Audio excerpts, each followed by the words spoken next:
Que le nom du Seigneur soit béni ce matin. Nous sommes privilégiés, nous qui connaissons le Seigneur. Nous qui marchons avec le Seigneur, bien-aimés. Nous sommes privilégiés. Alors ce matin encore, le Seigneur nous donne la grâce de venir dans sa maison, de le chanter, de le louer, mais aussi de l'écouter.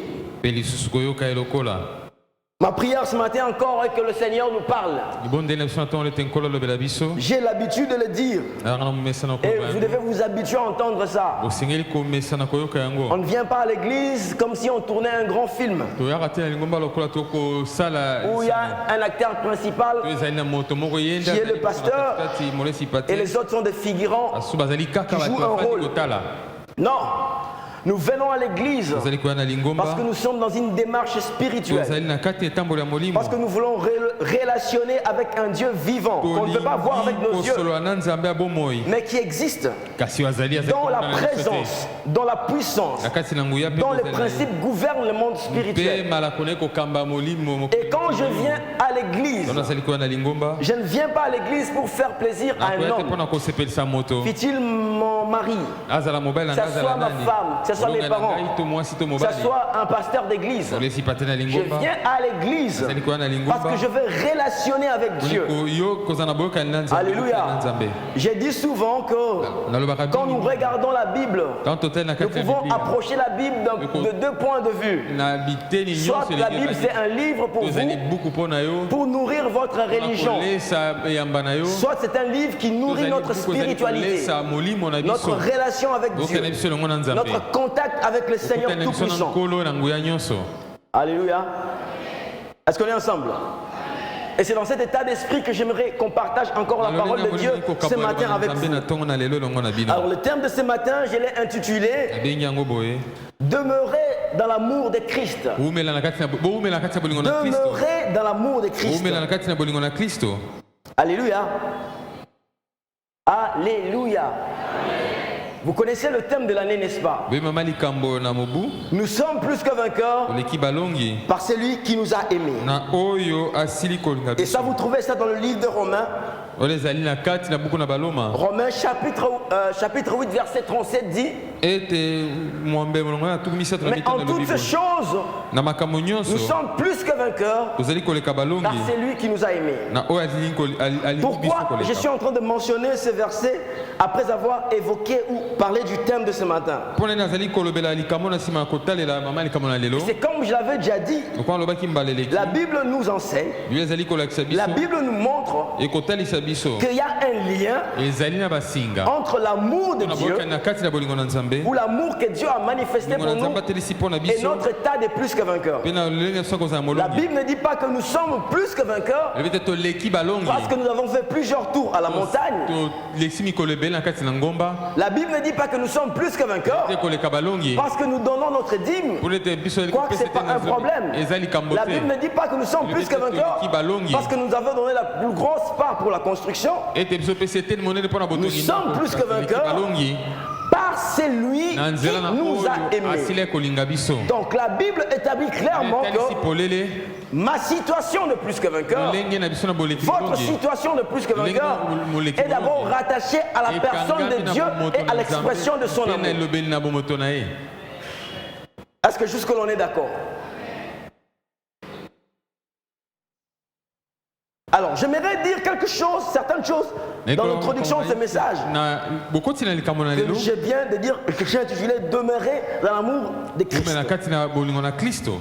Parce que l'amour est l'élément essentiel qui nous donne cette position de plus que vainqueur.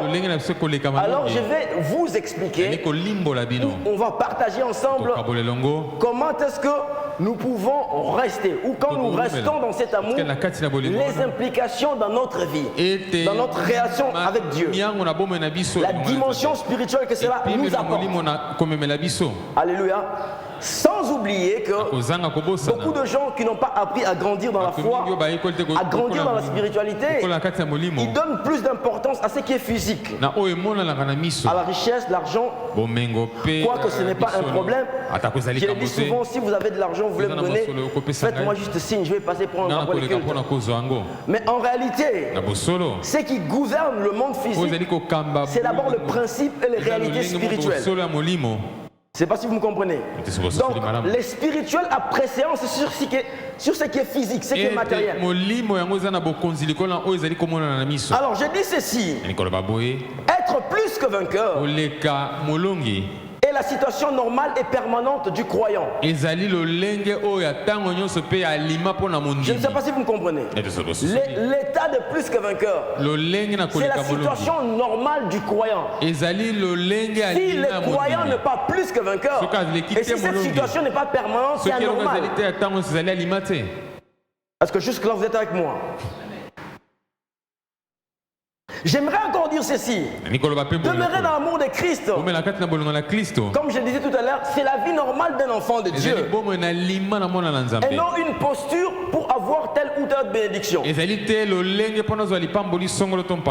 La crainte, c'est quoi? C'est dire que j'ai besoin d'intervention de Dieu dans telle chose. Alors, je vais me confronter ou je vais être plus que vainqueur et je vais avoir cette chose. Et quand j'ai la chose, je suis plus que vainqueur. C'est pas comme ça. Être dans la position du plus que vainqueur, ce n'est pas une posture pour arriver à avoir des bénédictions. Alléluia. Est-ce que jusque là on se comprend? Je ne suis pas contre la bénédiction, mais je parle de ce que la Bible est en train d'enseigner. Donc, demeurer dans l'amour de Christ, comme je l'ai évoqué dans mon thème, c'est ce que Dieu a prévu pour nous garder dans une position spirituelle de plus que vainqueur. Alléluia. Donc, demeurer dans l'amour de Christ, c'est la prévision de Dieu pour que je demeure dans une position spirituelle de plus que vainqueur. Ici, quand on dit que vous êtes plus que vainqueur, ces gens-là sont soumis à des tribulations, leur vie est menacée, donc physiquement on peut le voir en train de souffrir. Mais cette déclaration a d'abord un sens d'un point de vue spirituel.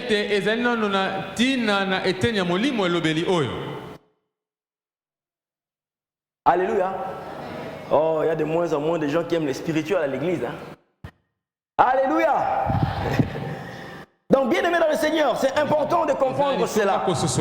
Et j'ai concocté pour vous une illustration pour expliquer cela. Nous connaissons le poisson, n'est-ce pas? Nous tous ici, nous connaissons le poisson. Le poisson vit dans l'eau, n'est-ce pas?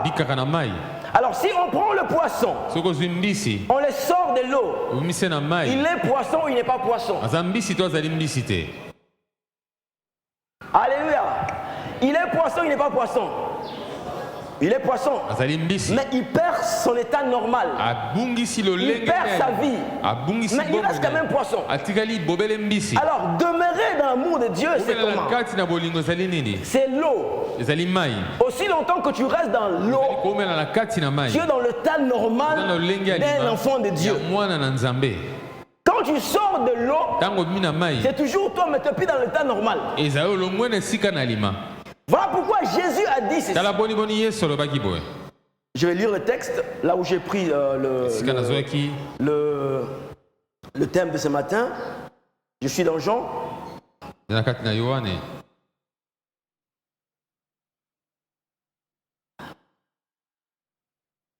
Jean chapitre 15.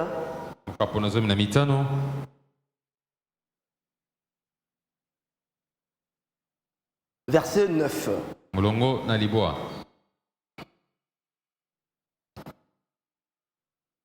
Comme le Père m'a aimé, je vous ai aussi aimé. Demeurez dans mon amour.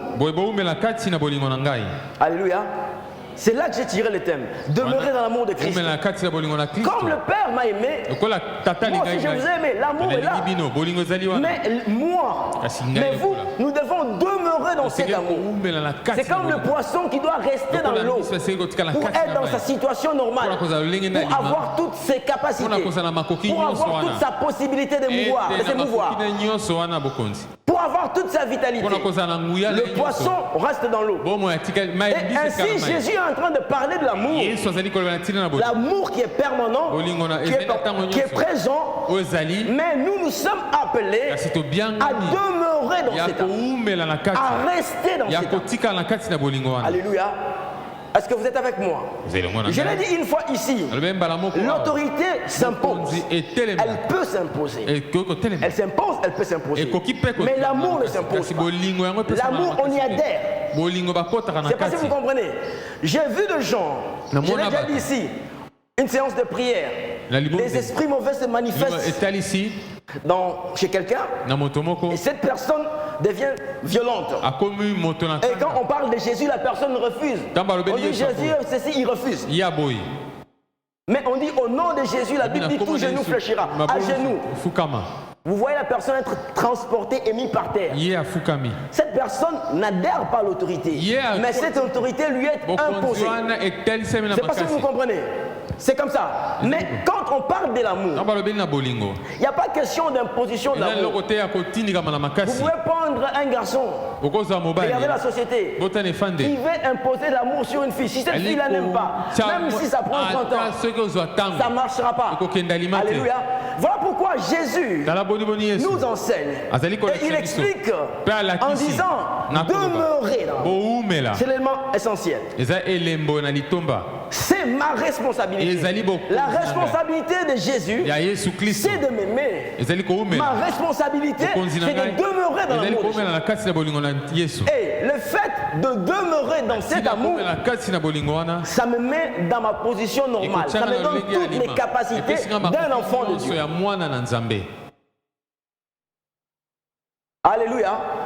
Est-ce que jusque-là, c'est clair? Bien aimé, ne vous faites pas distraire. Il y a beaucoup de choses qui se racontent autour de la parole de Dieu. Il y a beaucoup de chaînes YouTube, il y a beaucoup d'églises. Mais des fois, les gens n'ont pas le souci de vous ramener à Dieu et de vous ramener dans le contexte où Dieu a prévu pour vous toutes les grâces et toutes les bénédictions.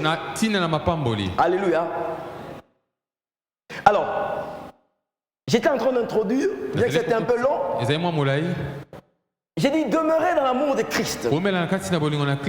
Mais quand vous regardez le Nouveau Testament, le Nouveau Testament fait une distinction entre l'amour de Dieu et l'amour de Christ.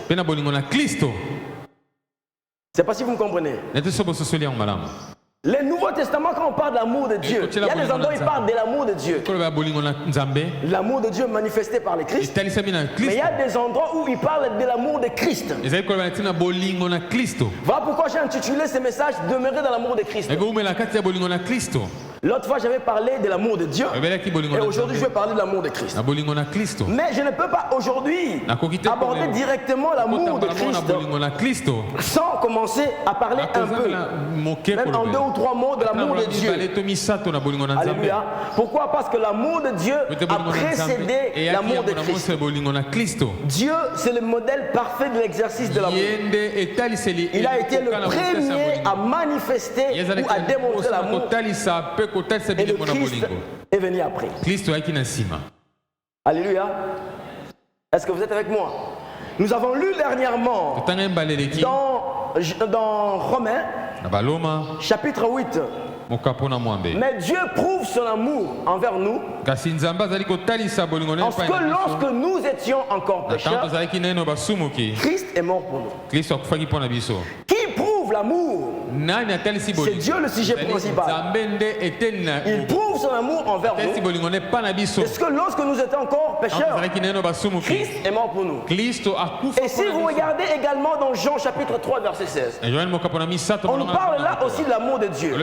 On dit car Dieu a tant aimé le monde, il a donné son fils. Il est question de l'amour de Dieu. Il a donné son fils unique. Donc Dieu aime, parce que je disais tout à l'heure que Dieu c'est le modèle de l'exercice de l'amour. Dieu aime en prouvant, en manifestant son amour. Alléluia. C'est juste un rappel, on en a parlé dernièrement. Quand Dieu aime, Dieu n'aime pas seulement en parole. Dieu il aime en montrant, en démontrant, en manifestant, en matérialisant son amour. Alléluia. Alors, je vais maintenant parler de l'amour de Christ. L'amour dans lequel nous devons demeurer. C'est ce que dit Jésus dans Jean. La Bible dit ceci, le verset que nous venons de lire tout à l'heure. Jean chapitre 15, verset 9. Comme le Père m'a aimé, je vous ai aussi aimé. Demeurez dans mon amour. Demeurez dans mon amour. Retenez cette exhortation-là. Comme le Père m'a aimé. Comme le Père m'a aimé, je vous ai aussi aimé. Demeurez dans cet amour. Alléluia. Alors, comment Dieu a aimé en donnant un modèle, en donnant un exemple. La Bible nous enseigne aussi que le Fils de Dieu a aimé ou a exercé l'amour en fonction du modèle exprimé par Dieu. Alléluia.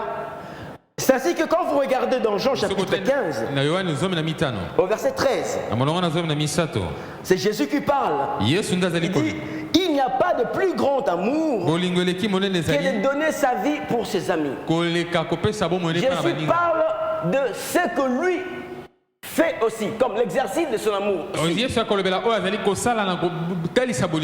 aimé dans le Seigneur. Personne n'a ravi à Jésus sa vie. Personne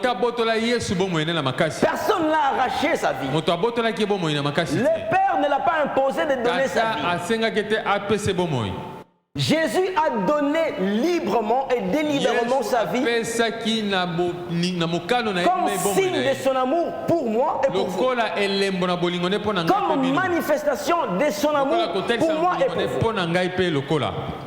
Alléluia. Alléluia. Je reprends. Personne n'a contraint Jésus à donner sa vie. Ni même son père. Ni même les gens qui l'entouraient. Jésus, connaissant le modèle de l'amour exprimé par Dieu, il nous a aimés de la même façon. Il a pris sa vie de juste qu'il était, de saint qu'il était. Il a donné sa vie pour nous qui ne le connaissons même pas. Alléluia. Alors, il y a cette phrase qui m'intéresse. J'aimerais que ça vous intéresse aussi. Il dit, comme le Père m'a aimé, moi aussi je vous aime. Qu'est-ce que nous pouvons comprendre là-bas? Ne peut manifester de l'amour, bien aimé, envers le Christ. Et ça, prenons ça de manière générale. Envers Dieu, envers les autres. Ne peut manifester de l'amour que celui qui a été aimé. Est-ce que vous me comprenez? Je vais expliquer ici. Quand je parle de celui qui a été aimé, je parle de celui qui a réceptionné l'amour. C'est celui qui comprend et qui connaît l'amour. C'est seulement dans cette mesure-là que vous pouvez réciproquer à l'amour.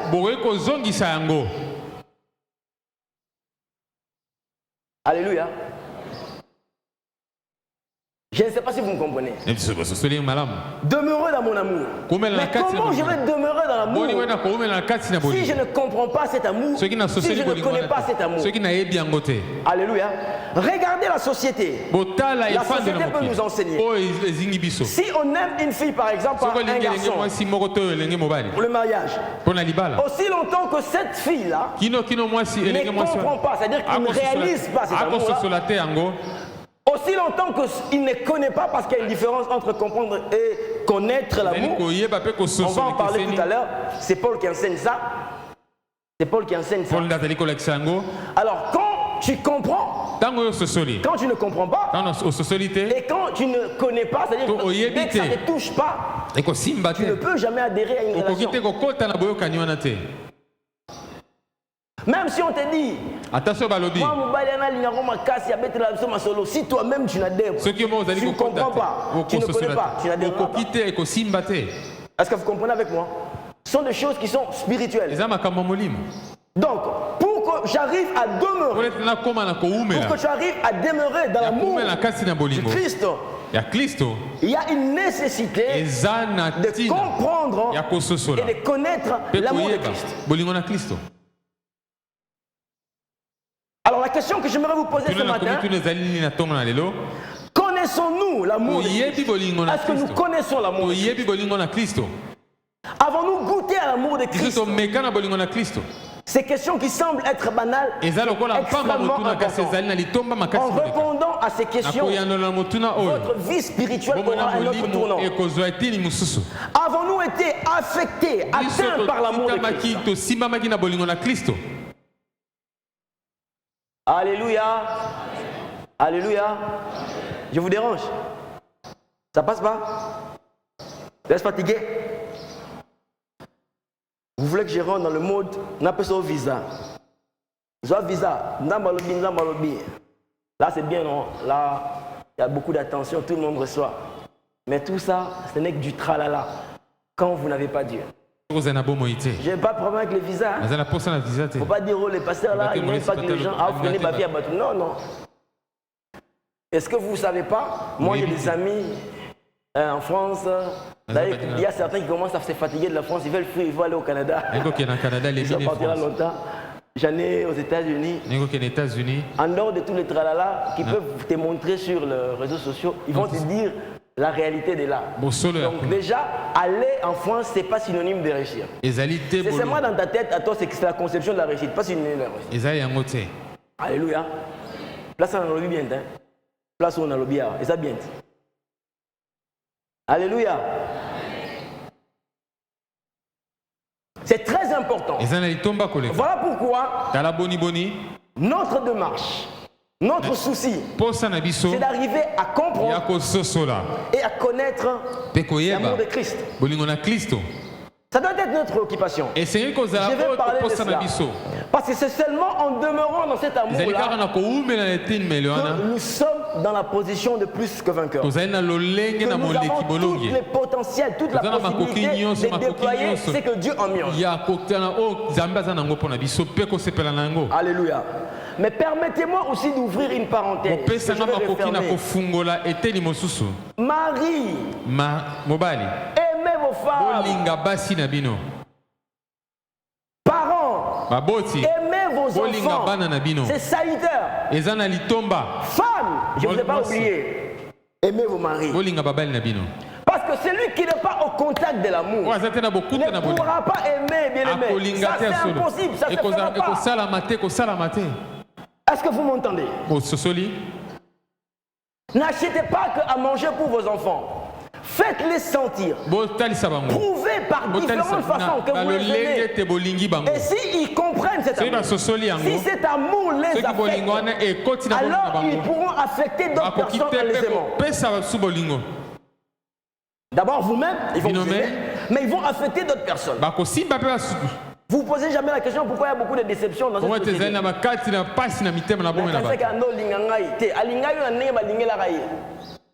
Il t'a aimé le lengue qui est par exemple. Ah, vous n'êtes pas avec moi. C'est capital. Vous pouvez vous battre. Vous pouvez aimer quelqu'un. Mais si cette personne ne comprend pas, si elle ne connaît pas, il ne se laisse pas affecter. Cette personne ne va jamais vous aimer. Alléluia. La parenthèse est un peu longue. Je vais rallonger un peu puis je referme. Papa, maman. Papa, toi, maman. Mari, femme. Si vous avez appris à aimer votre femme, votre enfant, par manipulation, pour vos propres intérêts, ça va marcher. Peut-être. Mais cette femme-là, elle vous aimera aussi comme vous l'aimez. Vos enfants-là, vous aimeront comme vous. Et vous qui cherchez des fiancés, si vous rencontrez cette fille-là, ce garçon-là, elle vous aimera seulement comme on l'a aimé. Alléluia. Je referme cette parenthèse. Bien aimé, par rapport à tout ça, voilà pourquoi c'est d'abord important de comprendre et de connaître l'amour de Christ. J'insiste. C'est d'abord important. Jésus a dit demeurer dans mon amour. Mais quand vous étudiez la Bible, comment l'on fait pour demeurer dans l'amour? Le point de départ. C'est quoi? C'est important d'abord de comprendre et de connaître l'amour de Christ. Et j'aimerais dire, on va voir ça tout à l'heure, c'est l'apôtre Paul qui l'enseigne dans son épître aux Éphésiens. Pour arriver à ces deux réalités, d'un côté comprendre l'amour, de l'autre côté connaître l'amour de Christ. Bien aimé, l'action divine est plus que nécessaire. Personne, je dis bien personne, ne peut par lui-même, par une formation théologique, comprendre et connaître l'amour de Christ. C'est impossible. Il n'y a que Dieu qui entre en activité dans la sphère spirituelle et qui peut vous faire comprendre son amour, l'amour de Christ, et qui peut vous faire connaître l'amour de Christ. Alléluia. Tout à l'heure, je vais expliquer la différence entre comprendre et connaître selon le texte de l'apôtre Paul. Donc c'est très important. Et si vous allez à un endroit, ou si vous écoutez un prédicateur qui essaye de vous dire que vous êtes à la base de votre construction spirituelle, c'est quelqu'un qui ne connaît pas bien la Bible, ou c'est quelqu'un qui est dans une autre spiritualité, qui n'est pas la spiritualité de la Bible. La Bible nous enseigne qu'il faut que Dieu rentre en activité. Il faut que Dieu fasse certaines choses pour que votre homme intérieur, pour que dans votre appréhension spirituelle, vous arrivez à comprendre l'amour et vous arrivez à connaître, c'est-à-dire être affecté par cet amour. Alléluia. Ne vous sentez pas choqué. Il y a des choses que nous sommes appelés à faire en tant que chrétiens. Mais je le dis souvent. Et si vous avez fait l'étude de livre d'Éphésiens, le commencement de la foi, ce n'est pas d'abord des choses que je fais pour arriver à saisir cela. C'est la confiance que je mets dans ce qui a été fait pour moi par Jésus à la croix. Alléluia. Ici, je n'appelle pas la paresse, je ne dis pas qu'on ne va rien faire. Mais je dis que le point de départ, c'est d'abord accepter, comprendre ce que Dieu nous a donné au travers du sacrifice de Jésus et croire dans cela. Et ça, c'est la base sur laquelle je vais commencer à agir. Je vais commencer à faire. Mais je reçois d'abord ce qui m'a été donné par l'œuvre de la croix. Alléluia. Alors, lisons, je vais vous prendre beaucoup de temps, lisons Éphésiens. Les gens qui ont l'habitude de lire quand j'ai parlé, ils comprennent déjà de quel texte il s'agit. Je l'ai déjà mentionné ici plusieurs fois. Même l'apôtre Benjamin, je crois que plusieurs personnes ont mentionné ça plusieurs fois. Éphésiens chapitre 3. Je lis dans 8 secondes. Éphésiens chapitre 3. Je commence à partir du verset 14.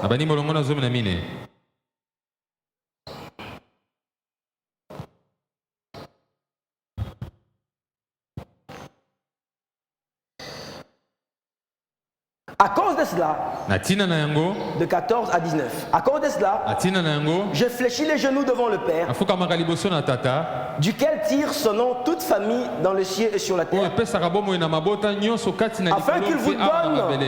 afin qu'il vous donne, selon la richesse de sa gloire, d'être puissamment fortifié par son esprit dans l'homme intérieur, en sorte que Christ habite dans vos cœurs par la foi, afin qu'étant enraciné et fondé dans l'amour, vous puissiez comprendre avec tout le saint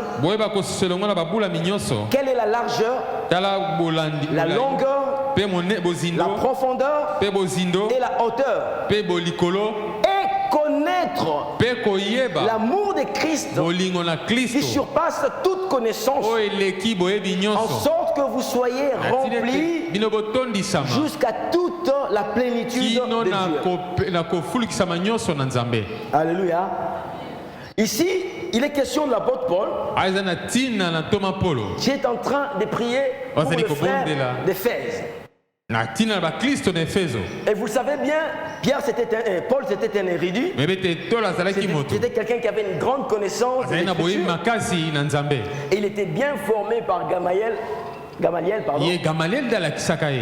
Donc c'était quelqu'un qui pouvait aller à un endroit qu'on appelait aéropage, où il y avait trop de philosophes, et il pouvait dérouler un discours et convaincre les gens, rationnellement parlant, parce qu'il était intelligent. Mais quand il s'agit de l'amour de Christ, ici il se tourne vers Dieu et il se met à prier pour les Éphésiens. Alléluia. Et il parle de l'homme intérieur. Et j'étais en train de dire ceci. Si vous regardez le verset 18 d'Éphésiens chapitre 3 et le verset 19, regardez avec moi, on dit, je suis dans Louis II, vous puissiez comprendre avec tous les saints, ça c'est la première des choses, comprendre avec tous les saints quelle est la largeur, la longueur, la profondeur et la hauteur. Et connaître l'amour de Christ. Je ne sais pas si vous avez vu ça. Donc là, Paul parle de comprendre et de connaître. Qu'est-ce que ça veut dire, bien-aimé? Nous devons nous rendre compte, quand on parle de comprendre, nous devons nous rendre compte de l'importance de l'amour. Dieu est esprit, n'est-ce pas? Dieu est esprit, n'est-ce pas? Je parle d'une perception spirituelle. Ça va se passer au niveau de notre homme intérieur. Donc comprendre, c'est se rendre compte de l'importance de quelque chose, de réaliser. Ça c'est d'abord la première des choses. Il faut réaliser cet amour de Christ. Si vous êtes avec quelqu'un, physiquement dans cette société, vous pouvez essayer de réaliser l'amour de quelqu'un qui vous appelle tout le temps, qui vous écrit tout le temps. Quoique tout le temps écrire et appeler n'est pas forcément synonyme d'amour. Mais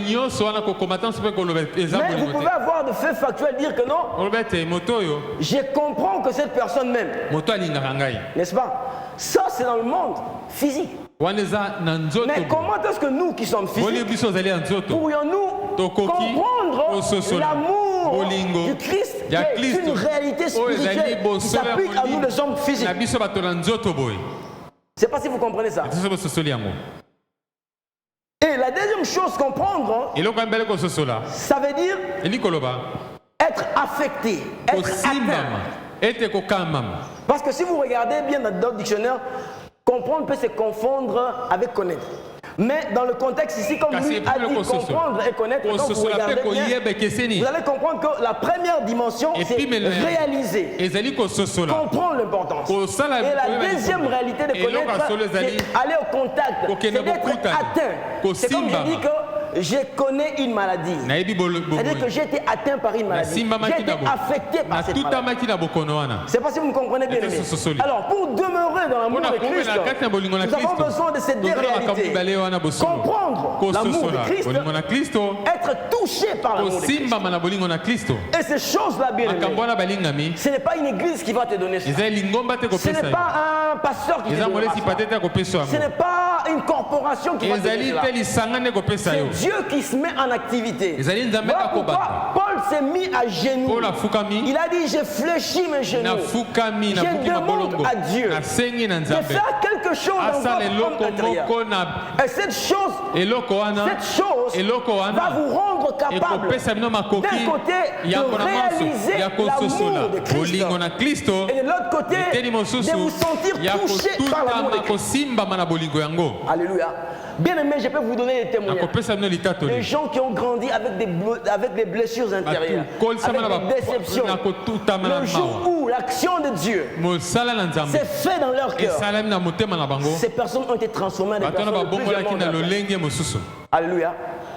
Donc, l'amour de Christ peut nous être révélé et peut être manifesté à notre homme intérieur que par Dieu. Voilà pourquoi l'importance pour chacun de nous de prendre la relation avec Dieu au sérieux.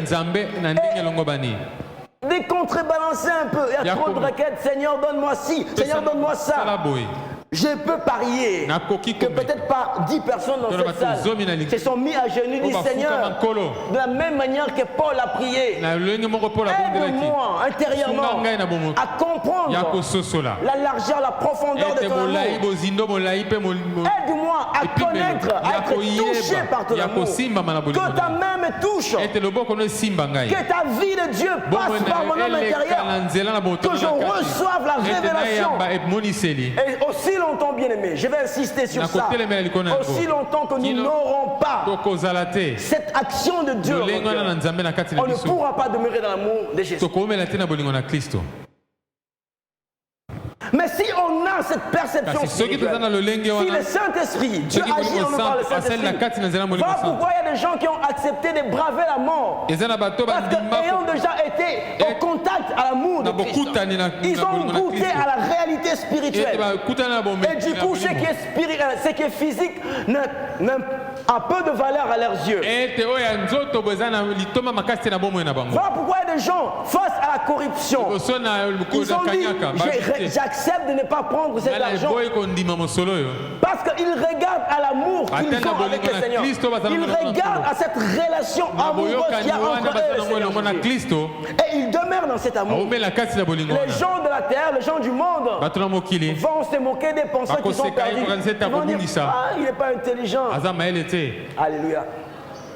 Mais spirituellement, vous avez atteint une dimension que eux ne pourront jamais atteindre. Et vous allez voir même que, en termes d'indice du bonheur, est-ce que vous me comprenez?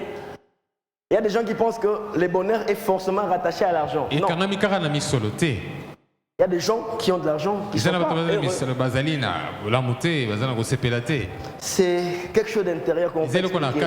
Une tranquillité, une quiétude, une paix, une harmonie avec soi-même. Alléluia. Ça ne vient pas du vin, ça ne vient pas de l'argent qu'on gagne, ça ne vient pas des affaires qu'on fait. On dit cet amour qui surpasse toute intelligence. Ça surpasse toute intelligence. Parce que ce matin, nous ne pouvons pas avoir envie de Dieu pour ça. Est-ce que nous ne pouvons pas chercher Dieu pour ça? Et Seigneur, mon Dieu, oh, fais-moi comprendre. Oh, laisse-moi goûter à ton amour. Cette chose spirituelle que j'entends parler dans la Bible. Oh, je veux que ça quitte la théorie. Je veux percevoir ça. Je veux ressentir ça dans mon fort intérieur. Alléluia. Je vais m'arrêter ici, bien aimé. Je vais donner juste quelques conséquences. Il y en a plusieurs. 3 conséquences quand on demeure dans l'amour de Christ. Mais je vais vous challenger. Vous allez prier, bien aimé, pour demander à ce que Dieu rentre en action, pour que Dieu agisse dans nos cœurs, dans nos vies. Je veux qu'on soit une église. Même si on est à 4 seulement, même si on est à 3 seulement, mais des gens qui ont été affectés, qui ont été touchés, qui ont été atteints par l'amour de Christ. Ils le savent, pas à 100% parce que c'est impossible de savoir à 100%, c'est tellement long.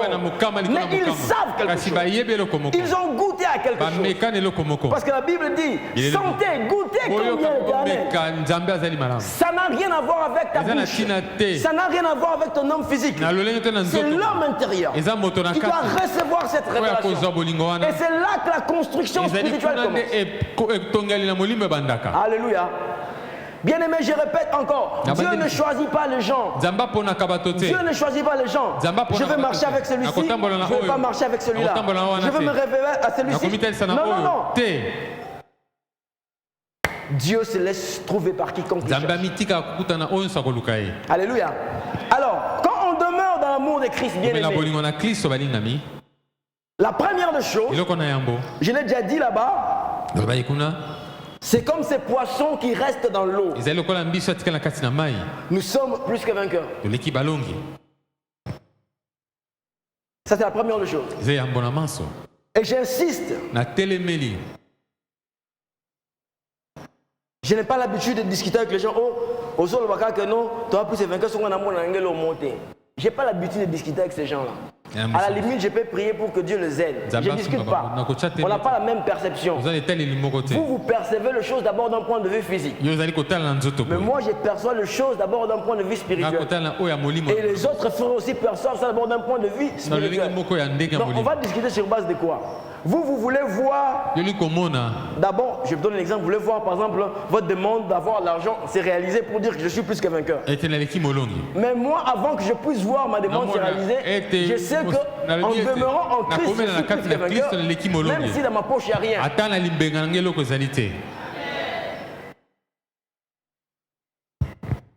Alléluia. Et là, j'avais lu ça au départ, Romains chapitre 8, verset 37. Mais dans toutes ces choses, nous sommes plus que vainqueurs par celui qui nous a aimés. J'insiste, par celui qui nous a aimés. C'est l'amour qui nous garde dans cette position. Deuxième chose, nous sommes rassurés de l'exaucement. Nous sommes dans une ville. Ah Seigneur. Il y a des spécialistes en prière. Oh, prière à Tolonacé. Oh, prière à Ngomba. Oh, prière il y a 5 heures. Donc il y a deux prières, je vous dis, oh mon Dieu. Qu'on est ingénieux.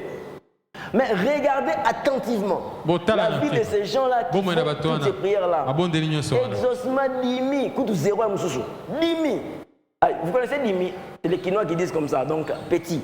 Il n'y a presque pas d'exaucement. Mais pourquoi vous allez passer du temps, prière mangé, on va te dire c'est moi? Non, non. Il y a un problème. Et pour essayer d'expliquer ça, je vais mettre en relation deux textes. On va le faire rapidement. On prend d'abord Jean chapitre 15. Jean chapitre 15.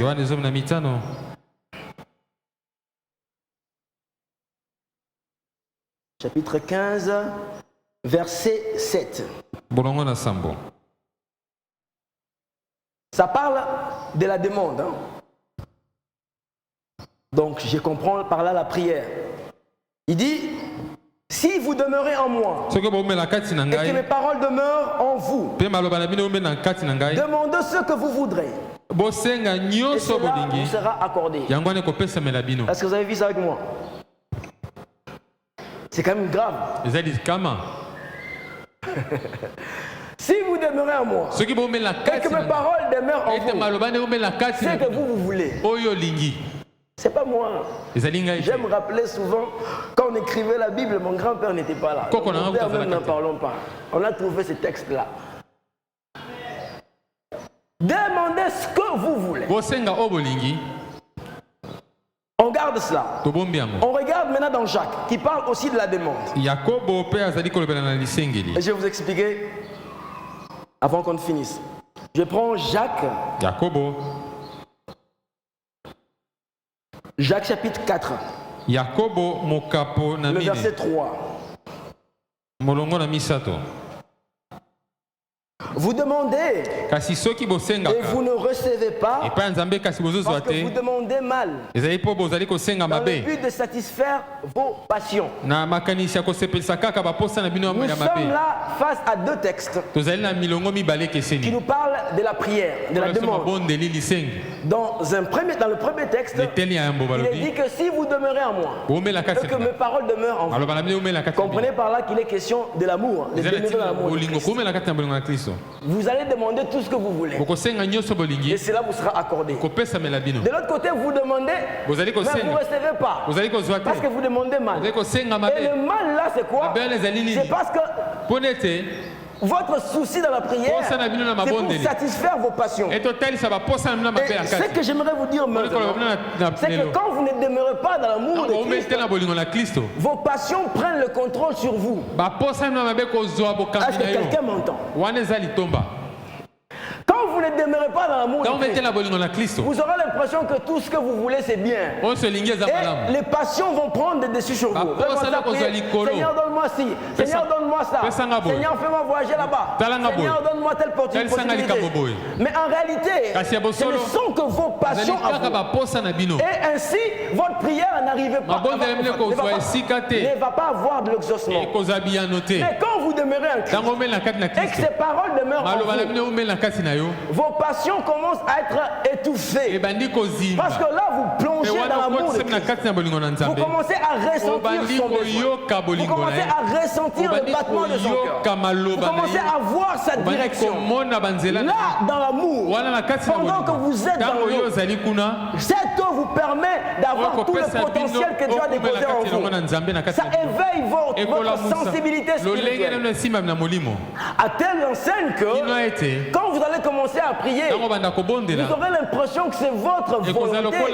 Mais en réalité, ce que vous demandez, c'est en harmonie avec celui qui vous a aimé.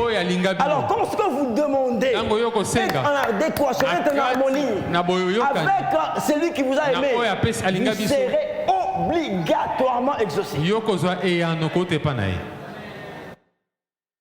Bien, mais je ne sais pas si vous comprenez ça. C'est toute une démarche spirituelle. Et c'est très important que chacun de nous arrive à rentrer là-dedans. La dernière chose, ce que nous tendons vers la plénitude de Dieu.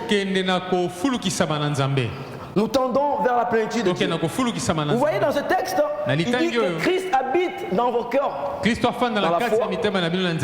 Ça veut dire que tel que vous nous voyez là, chacun de nous a une dose de la présence ou de la manifestation de Dieu dans sa vie. Dieu est partout. Il est omniprésent. Mais ici, quand on parle de ça, c'est la proportion selon laquelle il se manifeste. Il se déploie. Je ne sais pas si vous comprenez. Et si nous revenons à Éphésiens, c'est par là que je vais finir. Si je rentre sur Éphésiens, Éphésiens chapitre 3, verset 14.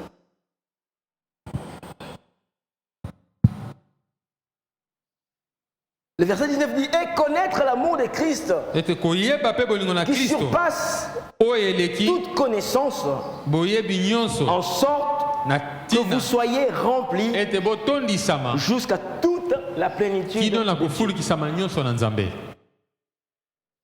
Alléluia. Qui est plus serviteur de Dieu que Paul parmi nous? C'est quelqu'un qui a une expérience avérée. Et même nos contemporains, les gens qui étudient l'histoire, les gens qui ne croient pas en Jésus, ils sont fâchés contre Paul. C'est Paul qui a, par sa manie, répandu le christianisme partout.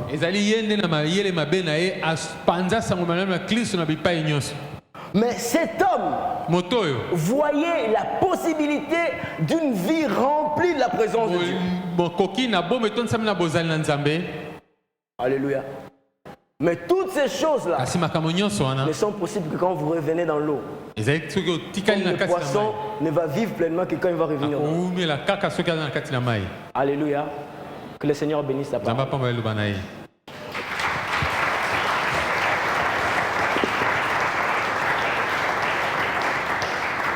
Alléluia. Nous allons prier un instant, bien-aimé. Qui suis-je? Personne. Mais il y a un Dieu tout-puissant qui existe au-dessus de nous tous. Et c'est de sa part que je viens de prêcher ce matin. Le même Dieu qui s'est révélé à Paul, le même Dieu peut se révéler à toi. Le même Dieu qui a marché avec les apôtres dans la Bible, le même Dieu peut se révéler à toi. Est-ce qu'il y a dans ton cœur maintenant un désir, un souci de demander à Dieu de te faire comprendre, de te faire connaître l'amour de Christ? Tu dis, Seigneur, je vais demeurer dans cette rivière. Je veux rester dans cette rivière. Mais j'ai besoin de ton activité. J'ai besoin que tu fasses quelque chose dans mon esprit, dans mon homme intérieur. Élève ta voix, commence à prier. Commence à prier, bien-aimé, avec foi, avec conviction. C'est le Seigneur qui va le faire. Ce n'est pas cette église. Ce n'est pas l'apôtre Benjamin qui va le faire. Le Seigneur est capable d'entrer en activité ce matin encore pour te révéler, pour te montrer, pour te toucher par son amour. Élève ta voix, bien-aimé, avec foi.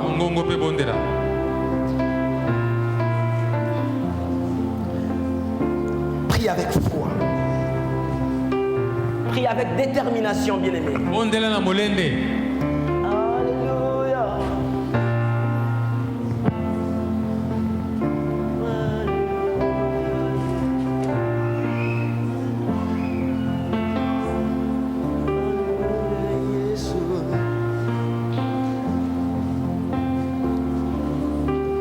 Chante avec moi ces chants.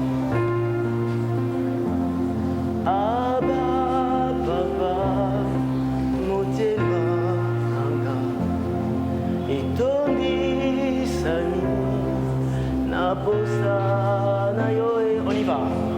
Abba, Papa, Molema, Ezo, Kaka, Kayo, Abba, Papa, Abba, Papa, Motema, et Tondi, Sami, Naposa, Nayoe, Abba.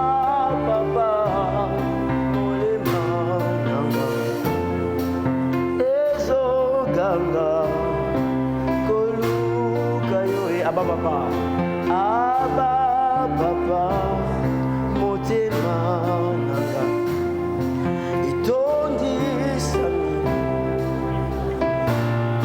Est-ce qu'on a posé un Nzambe? On a posé un Mitali, ça va bon, Mouinayo.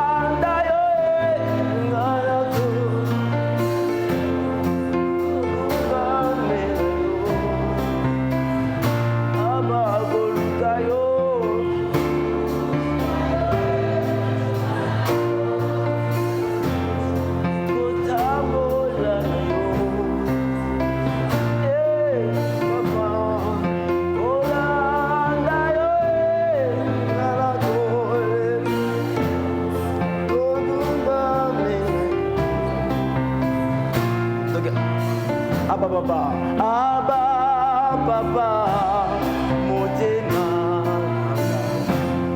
Itondi Sami, Naposa Nayoe, Abba Papa, Molimo.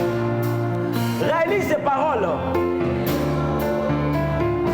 Plus tu auras soif de Dieu, plus il te remplira. Présence, plus le Seigneur va se manifester. Un homme ne peut le faire.